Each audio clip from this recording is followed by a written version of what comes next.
Today's Evening First Alert Weather Show is brought to you by Bresky Siding.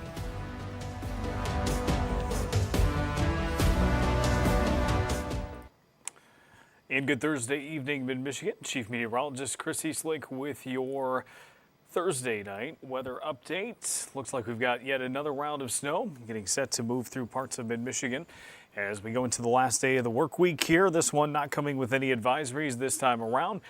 Seems like we are getting through this with a more manageable time frame of snow.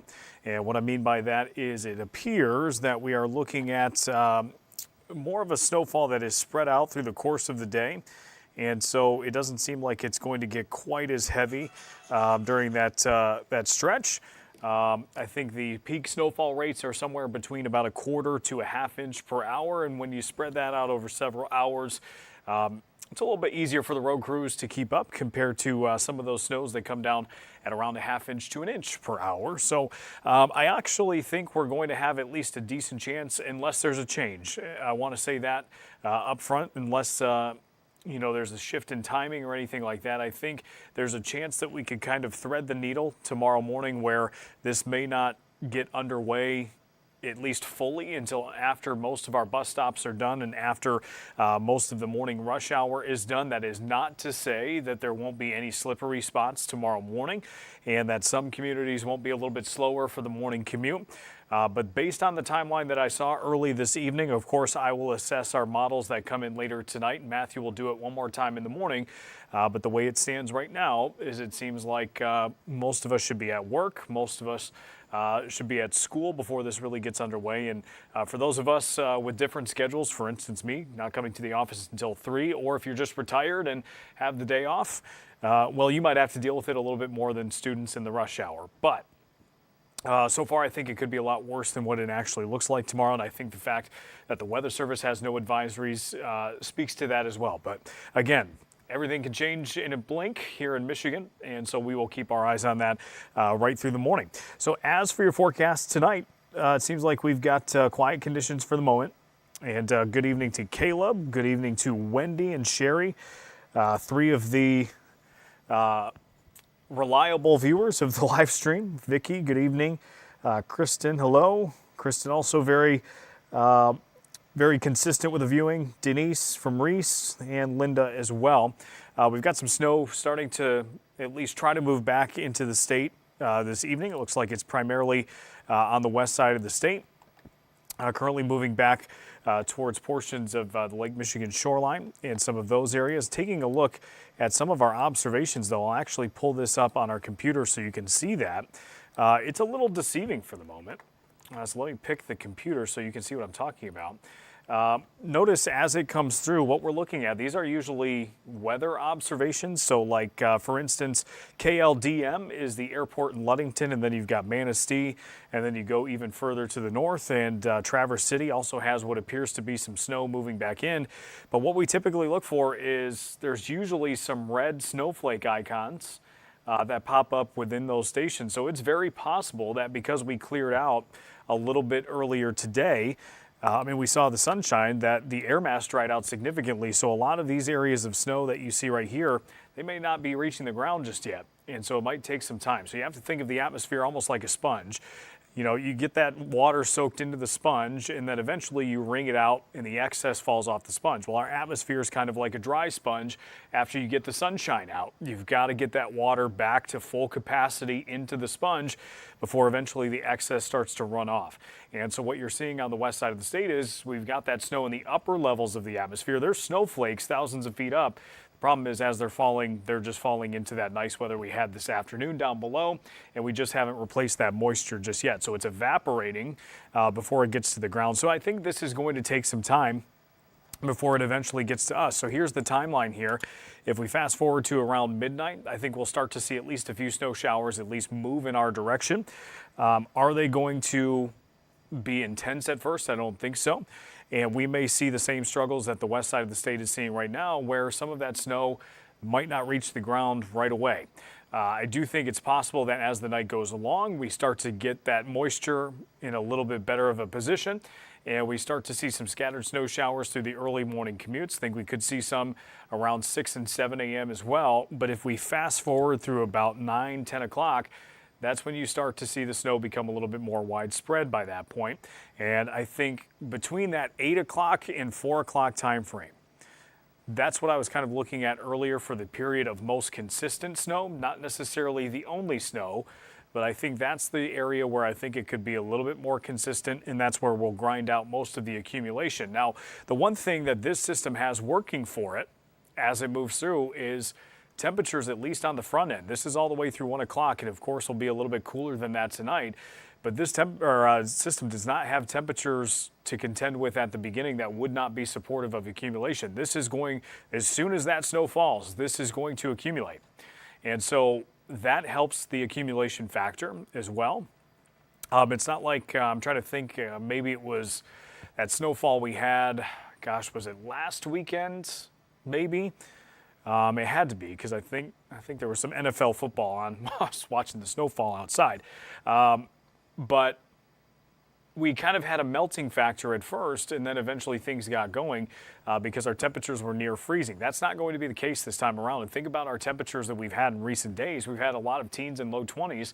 We've also had those cold wind chills as well. So I think the ground is primed for this snow to fall and to cause some slippery areas on the roads at times tomorrow. The good news is you'll also notice as we go further into the afternoon, as we start to get to 4 o'clock, that's kind of the tail end of this, and you can already see it starting to break up a little bit. Our temperatures do become more cooperative than they were today as far as road treatments are concerned. Salt is a little bit more effective at these temperatures compared to the teens. And so I think not only is this going to fall during the daylight hours, but because it's only coming down again, maybe at the peak between about 1/4 to 1/2 inch per hour, and other times less than that, I think we're going to have road crews out. I think they're going to be doing their best to keep up with this throughout the day.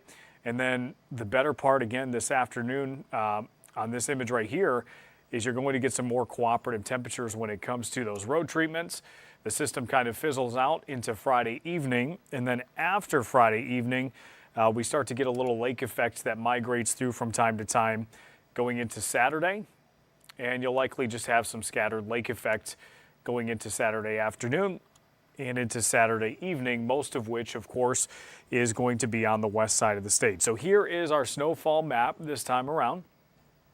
We've got about a solid 1 to 3 over this area here, and we did include an isolated 4.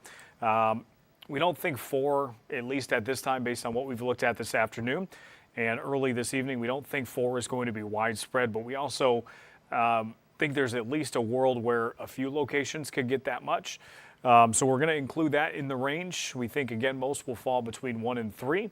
And then our northern counties, we have about 2 and 5.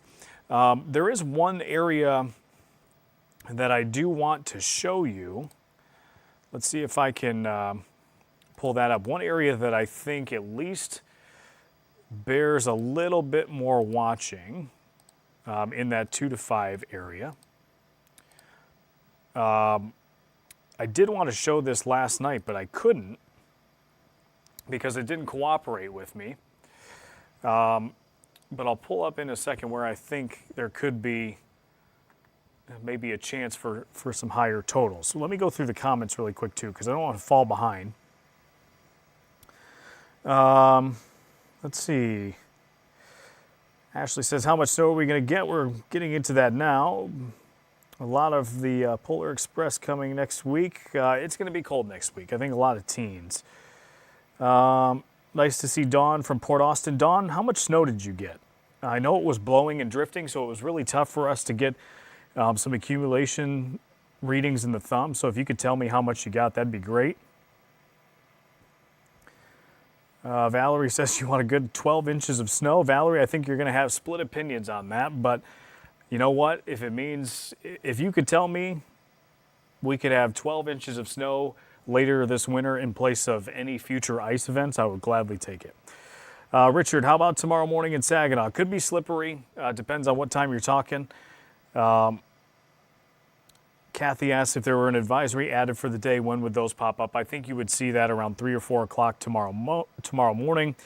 Elizabeth, light fluffy snow. Yes, more fluffy tomorrow. Hi, Kristen from Midland.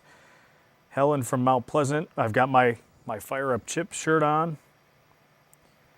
Ann from Carroll, one of our weather spotters for many years. Ann, good to see you. Yeah, Dawn says we don't really know either because it was blowing so hard.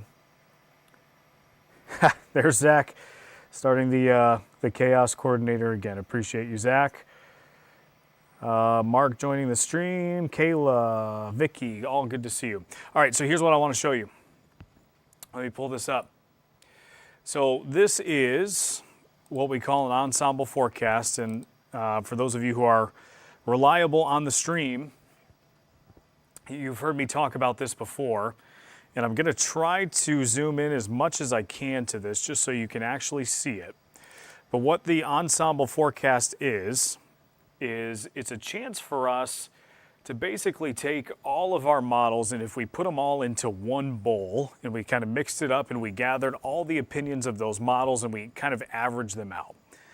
And so what these do is they give us an idea of, if you take everything from the models and you kind of blend them together, what is the solution? What is the most likely scenario?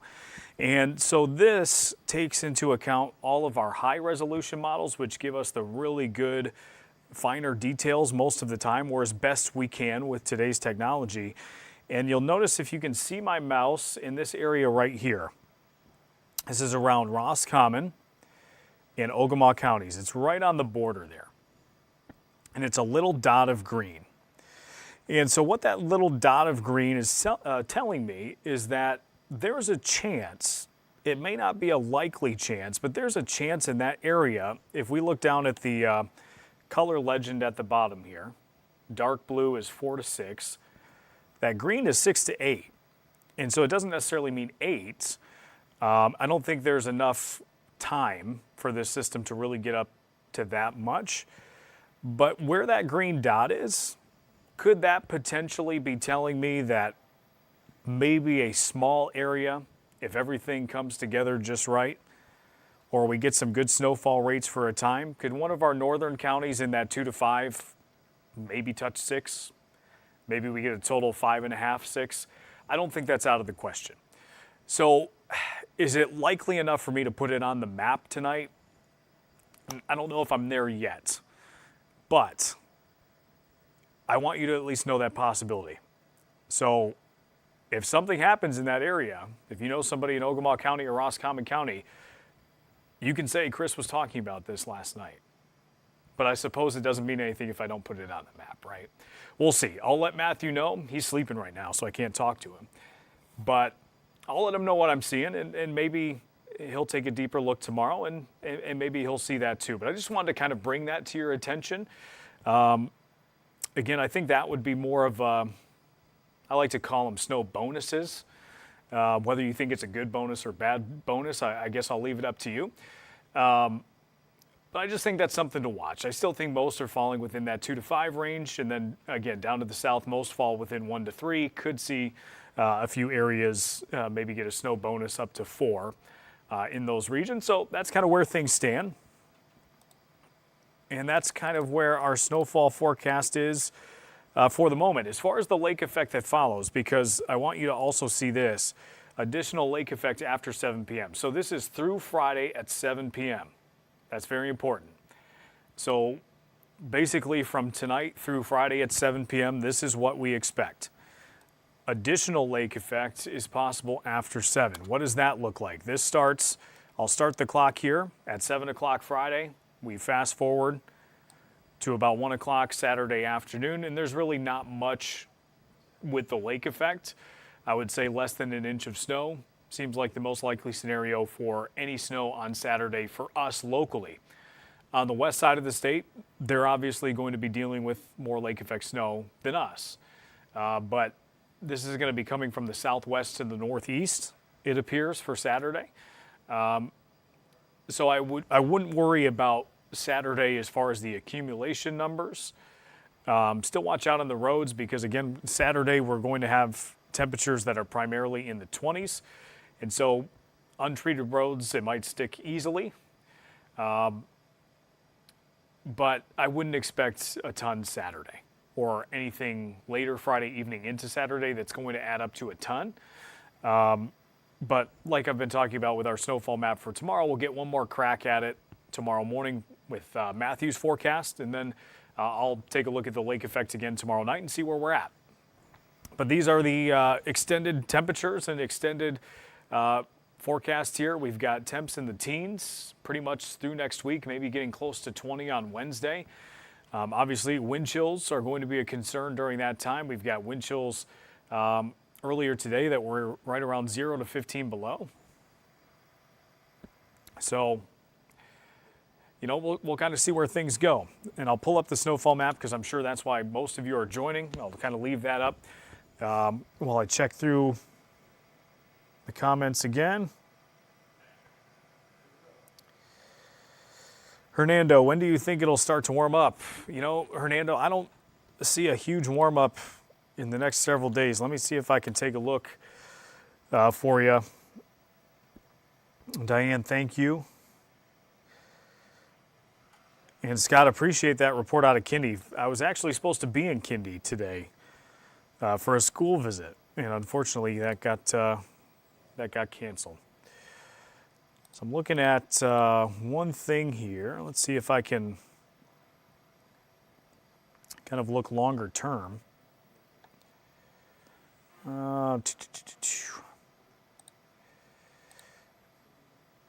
One second. Almost done. Let's see. Yeah, I think, gosh, kind of looking at what I'm looking at now. I'll pull this up so you all can see this. This is just based on Saginaw, but this is the GFS American model. Now, it's not perfect. It is just raw model information, so you just have to kind of take it at face value as far as the extended here, but these are your highs and lows based at MBS Airport in Saginaw. And we've got pretty much an extended period here through the end of the month where we've got a pretty solid stretch of teens and 20s for high temperatures. So, Hernando, I think you're going to be waiting a while, at least for anything significant.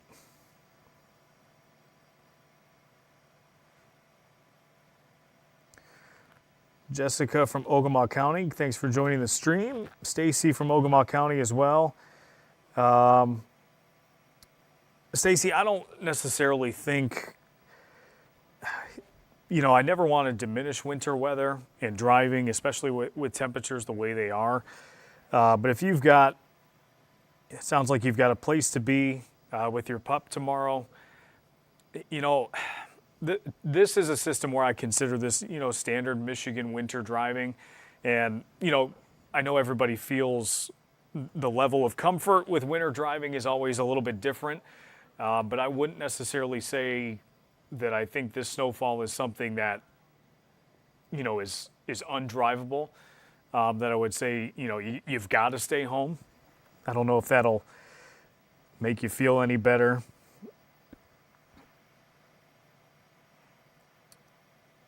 And yeah, Linda, temperatures early next week, not great. Ethan Young, if it's the Ethan Young I'm thinking of, might be one of my former students. If that is you, Ethan, good to see you. Let's see. Mark, no one's trying to predict a month away, I promise. We're just kind of looking in the extended. Like I said, you can't take it as, you know, specifics, but we can notice trends, and we're using, you know, certain patterns. We're not going to tell you it's going to be exactly, you know, 15 degrees, but you can get a sense of when warm-ups and cool-downs happen. And, you know, all signs seem to be pointing towards some cool weather towards the end of the month. You know, that can always change, but long term here, it looks like a cold finish to the month.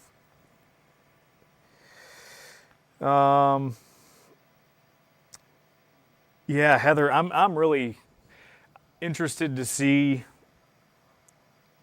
you're talking about Sandpoint. You were on the stream last night, and I'm just wondering, it was, snowing for several hours, but, I'm just wondering how much of that snow just really didn't have a chance to even pile up because the wind was so bad. I mean, I saw many videos last night coming out of the Thumb, and even here in Saginaw, you could hear it howling from time to time. But I can only imagine, Heather, that you had a lot of blowing and drifting, and I'm just wondering if things just never really settled for you.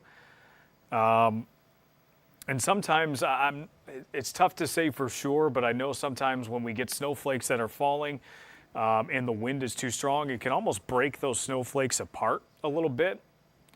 And so smaller snowflakes don't quite accumulate as well as bigger snowflakes.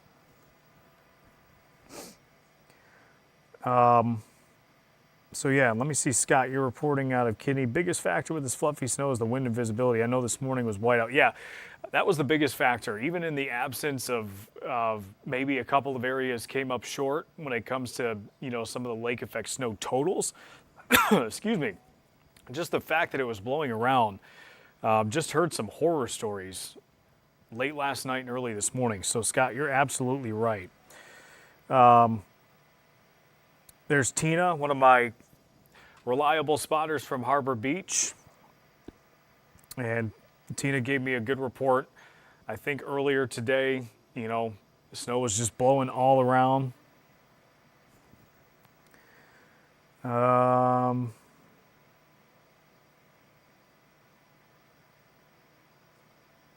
Ricky, I would say there's a chance again that I think the kids will have school tomorrow. Never say never. And again, if any of this timing moves up a little bit, you also can't say for sure. But I would say, I think kind of the projections that we look at, if we were to project our snow through, 7, 8 o'clock in the morning, accumulation still might only be a half inch or less, or maybe even a half inch to an inch at most. And so I think with that, and then also taking a little while for the snow to be spread out over the course of the day, I wouldn't say the afternoon drive home from school for students or the buses would be as nice as it would be on a dry day, of course. But will it be manageable? I think so. Obviously, there would be some slippery areas on untreated roads. But again, once we get to that afternoon time frame, our temperatures warm up closer to a point where we can get those road treatments being more effective.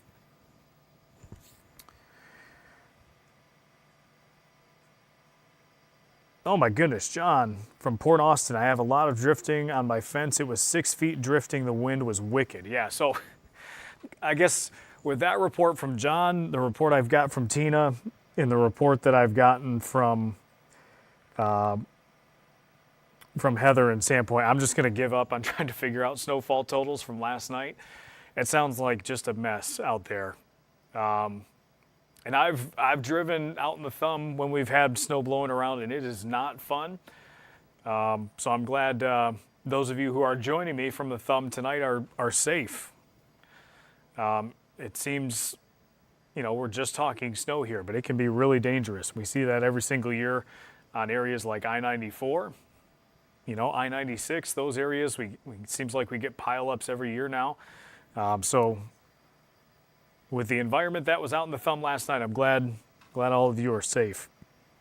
So I'll go through the timeline one more time, and then we'll wrap up the stream. It's already 9:30. Time flies when you're having a good stream. I think that's what the kids say. Take a quick drink.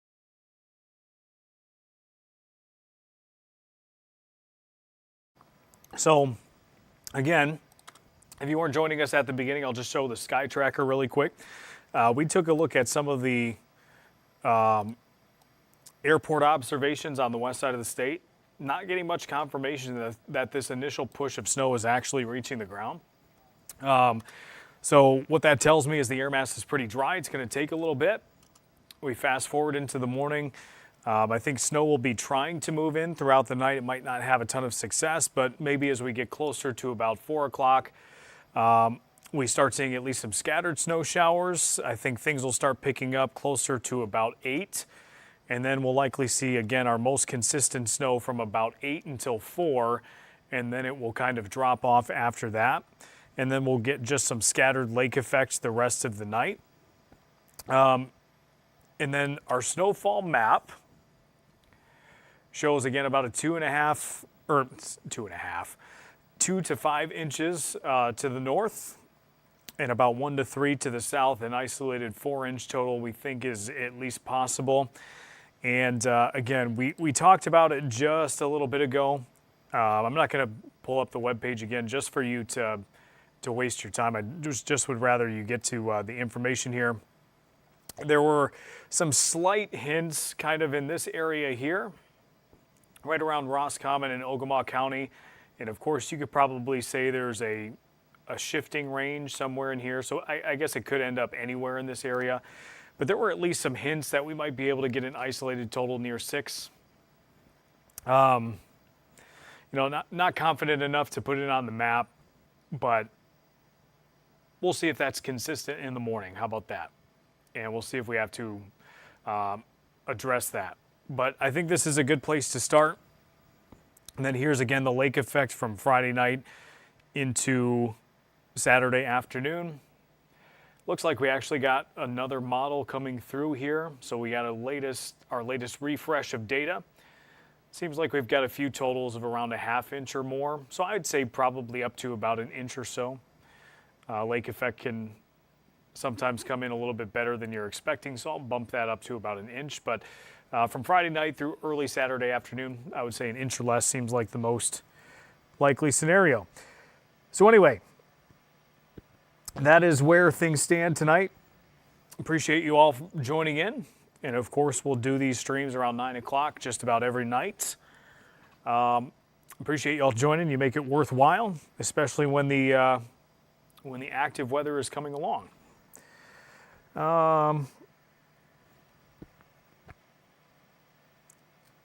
Sherry, I don't see a ton of snow on Saturday. Just some scattered snow showers. I don't think you'll see a lot of accumulation. If you're staying local, of course. If you have a deeper question, Sherry, you can message me on my page. But yeah, on surface level, if you're staying local, I don't anticipate a ton of snow on Saturday. I think it'll be kind of hit or miss through the day. All right, have a great night, everybody. Thank you for watching. You're all appreciated. And we'll have our newscasts, of course, at 10 and 11, and we will see you over there.